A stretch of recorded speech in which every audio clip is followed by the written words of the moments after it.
This is strictly an off-road modification. If you don't know what you're doing, you could seriously hurt yourself or someone else, or worse, you could kill yourself or someone else. So this is definitely an off-road modification only. And this is a couple different ways you can modify your steering. The first way is you can buy a multiplier. I got that off of eBay for 40 bucks. It was relatively easy to install, a little bit of welding, a little bit of fabrication.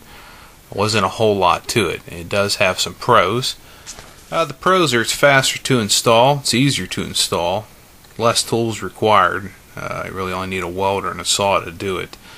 It's a low risk of making critical cuts and welds. It's a little bit harder to mess it up, more or less, as it boils down to. If you have a spare column, actually it only takes about 10 minutes to change it out by yourself. So you can have a column with the multiplier on it and a regular stock column. It takes just a few minutes to swap them out. If you have a friend, it takes like 5 minutes. Less fabrication and less cost is definitely the pros. And the cons.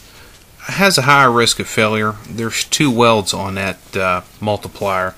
If either one of those welds break, you're going to lose your steering completely, and the added mechanical parts within the multiplier. And it also takes twice as much force to steer the steering wheel. The multiplier that I had was a 2-to-1, so more or less it gave you twice as much steering for one rotation of the wheel, but also took twice as much force to steer the steering wheel, and I like a very light steering wheel. Then there's the second option, which is the steering arm. The pros and the cons of this mod is the cons are it takes longer to do. It takes about 6 to 8 hours to complete both sides. You definitely need more tools. You need a welder, saw, grinder, arrangement of socket and wrenches. It has a high risk of critical cuts. So more or less, if you don't make the cut in the right spot, you're going to have some problems when you're steering. One wheel may pull just a little bit more than the other. You'll exceed your mechanical limits of your CV joint. If you turn the wheel all the way to the left or to the right, you're actually going past mechanical limits of the CV joints. The wheel will hit the inner fender, not hard, but just barely rubs it. The solution to that is just don't turn the wheel all the way to one side or the other. It's more expensive to do. To have a welder weld this up and then to go get it x-rayed, it can get pricey. The pros: lower risk of critical failure. The chances of both of those welds breaking on the left or the right side, if one breaks, it's bad. You still have one wheel to steer. Not that that's any better, but still, one's better than none. It has a lot less pressure to turn the steering wheel, by far. I mean, you're not going to notice the difference before the mod and after the mod on the pressure of the steering wheel. And that's pretty much it. If you're going to even attempt this mod, you really need to get a certified welder to do it, and then you have to go get it x-rayed just to make sure either one of these mods. That's just my opinion, and hopefully help some people out.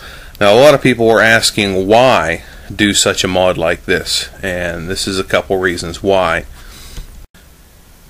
Watch these 2 videos and watch the hands of the driver. Pay close attention to that.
Now, if you can imagine yourself doing a hand-over-hand technique on that steering wheel, it's pretty hard. You can mess it up pretty easy, especially on a couple of those turns. That's why the mod is done. So you can just keep one hand on the steering wheel, go completely through those turns. I like a very technical track. That's why the mod was done. It's not for understeer or oversteer. It's just for the speed and the ease of steering. Hopefully helps some people out. Have a nice one.